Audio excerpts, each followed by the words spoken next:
Welcome to episode 12 of this Leadership in Conservation series. Today, we will explore decision making. The choices you make impact not only you as an individual, but also your team or organization's long-term success. Leading us through this topic is Kathy Smith. Kathy has over 40 years of experience in executive roles within the ICT industry and is a LCA board member. Kathy will show us how leaders make informed decisions, balance risks and opportunities, and develop the confidence to act decisively in conservation and beyond. After watching this video, you will understand the key steps involved in making effective decisions. You will learn how to evaluate problems, gather relevant information, and choose the best course of action. You will also discover how to apply decision-making frameworks to real-world challenges. Hey everyone, I'm excited to dive into this topic today. I will cover 10 important steps in the decision-making process, all of which I've used throughout my career.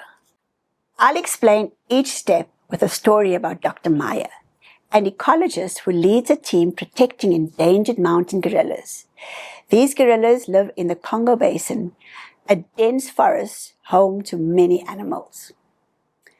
One day, Dr. Maya received troubling news that a new mining company planned to work in the gorilla's habitat, which could harm the environment and increase poaching. She knew this was a critical moment and needed to make a big decision. Dr. Maya had to think carefully about the situation. This decision would affect not only the gorilla's survival, but also the health of the whole ecosystem.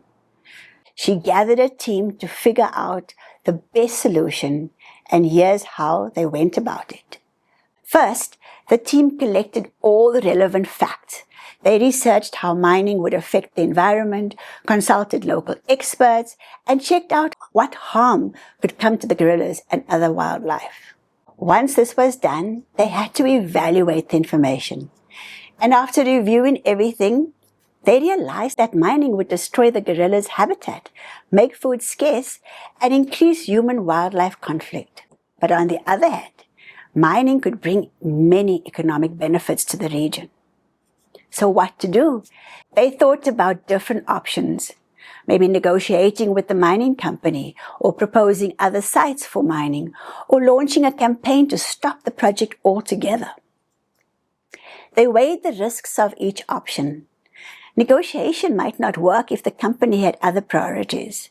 Proposing a new solution or a new site could take a long time and might not change things. And a public campaign could raise awareness, but it might not stop the project in time.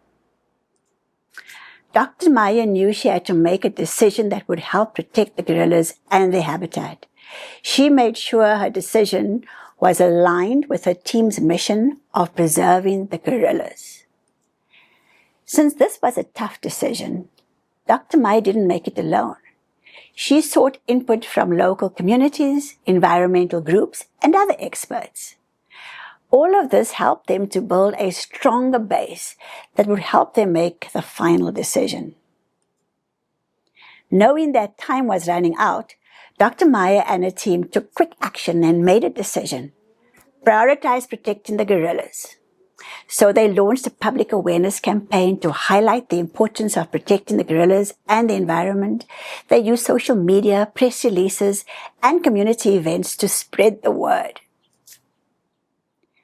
Dr. Maya took full responsibility for the campaign and the final decision. She knew their efforts needed to be transparent so everyone would know they were doing their best to help the gorillas. It was important to Dr. Maya that the campaign and the final decision followed ethical principles, respecting the local community and emphasizing the importance of protecting natural habitats, but also ensuring continued engagement with the mining company. As things changed, Dr. Maya and her team adjusted their approach. They worked hard to engage with the government and the mining company to change the project.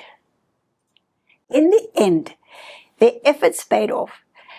The heightened public awareness and pressure led to a re-evaluation of the mining permit. The company agreed to relocate their operations to a less sensitive area, thus significantly reducing the impact on the gorilla's habitat. Dr. Meyer's leadership and decisive actions were pivotal in protecting the mountain gorillas and preserving the forest. Her ability to gather and evaluate information, make timely decisions, and adapt to changing circumstances ensured that the conservation effort remained on course.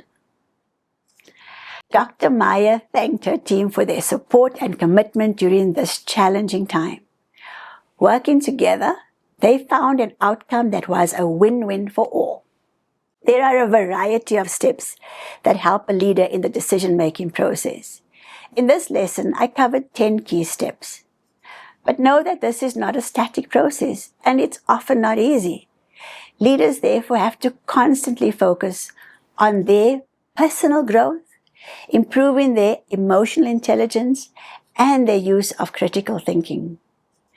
This, together with skills in analytics, will help you to continually make the best possible decisions for all. So, effective decision-making requires gathering information, considering different options, and taking decisive action. Leaders must balance challenges and opportunities to ensure the best outcomes. Developing strong decision-making skills will help you navigate uncertainty and lead with confidence. Next up is episode 13, which explores the topic of motivation. Join us as we explore what drives people to perform at their best and how leaders can inspire their teams to stay engaged and committed.